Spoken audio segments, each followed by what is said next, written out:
So we're just going to do a really simple kind of conditioning exercise which fits in really nicely after climbing. It's just we're going to do some pull-ups and press-ups. And what we're going to do is we're just going to take a set number of pull-ups, a set number of press-ups, and we're going to do them on the minute for 10 minutes.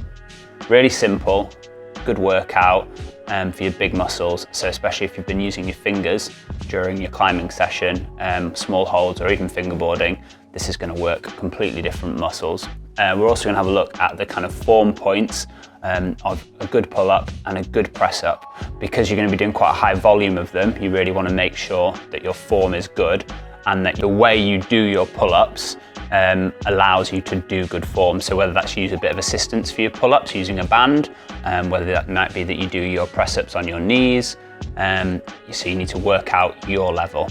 Okay, so we're going to do an example of a press-up now with good form. Okay, so a few things that we're going to focus on with the form of our press-up is our kind of back and core. So often when people are doing press-ups, what happens is their back arches, okay, and this puts kind of a lot of pressure on your lower back. So what we're going to try and do is maintain good form. So by having our pelvis kind of forward and our core engaged. Imagine you had like 4 points around your tummy button and you're sucking them inwards, okay? So we're going to try and maintain this, okay?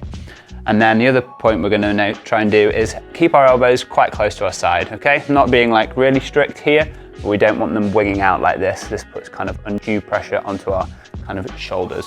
So in order to get good form, you need to try and work out your position for that. So it might be doing them on your knees, it might be doing them with your feet wider apart in order to maintain good form when you're doing it. So I'll just do a bit of a demonstration. So hands are going to be about shoulder width apart, and our hands are going to be directly underneath our shoulders. I'm going to have my feet kind of hip width apart. So what we don't want is this, okay? We don't want that kind of arched back. So we're going to squeeze our core and keep that nice flat back from our shoulders down to our heels, okay? Just going to lower down, come back up. Okay, if you get to the back up to the top and you're finding that this is happening, just reset.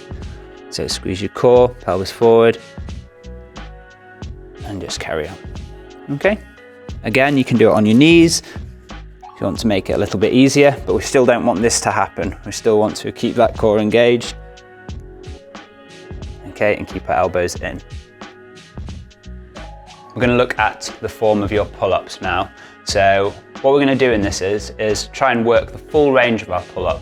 So when we're climbing, we often end up very extended when we catch holds. So if we don't work this ability to pull this extension in, then when we're on the wall, we're less likely to be able to do that. Okay, so what we're going to work is this full range. Again, you need to try and work out the way you can do, what pull-ups you can do in order to keep the correct form. So hands can be kind of however far apart you want to. If you want to work more biceps and pecs, they want to be kind of just standard width apart. If you want to work more kind of shoulder and lats, they want to be wider apart. Okay? So we're going to start off kind of disengaged, engage our shoulders, and pull up. Keeping our elbows driving into our sides and down, all the way down. Okay? We're going to engage, pull up, elbows driving in. What we don't want is this happening.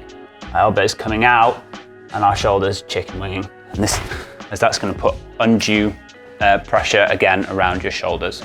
So if you find this difficult, what you can do is use a band, okay, to help maintain your form. And it'd be much better to do a few more reps but maintain really good form, because this is helping you learn that form.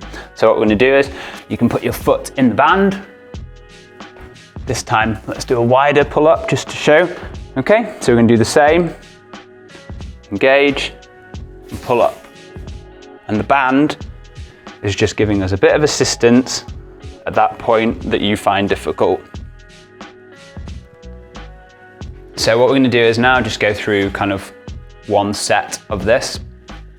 And again, you could choose any number of sets. All I do is to keep it kind of nice and short and convenient. I just do 10 minutes, and you just on the minute, you do a set of pull-ups followed by a set of press-ups, and therefore you get 10 sets of press-ups and pull-ups, which at first might feel easy, but obviously by rep 10, set 10, you're gonna be tired, okay?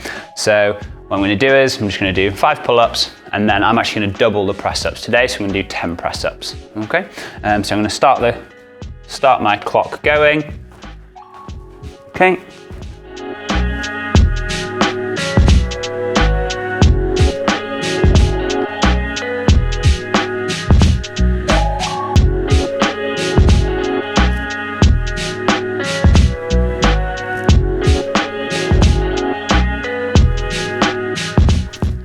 So 5 pull-ups, and then into 10 press-ups.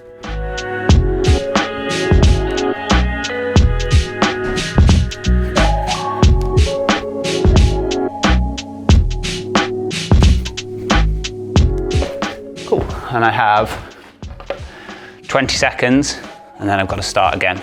So as you can see, this ends up being pretty tiring.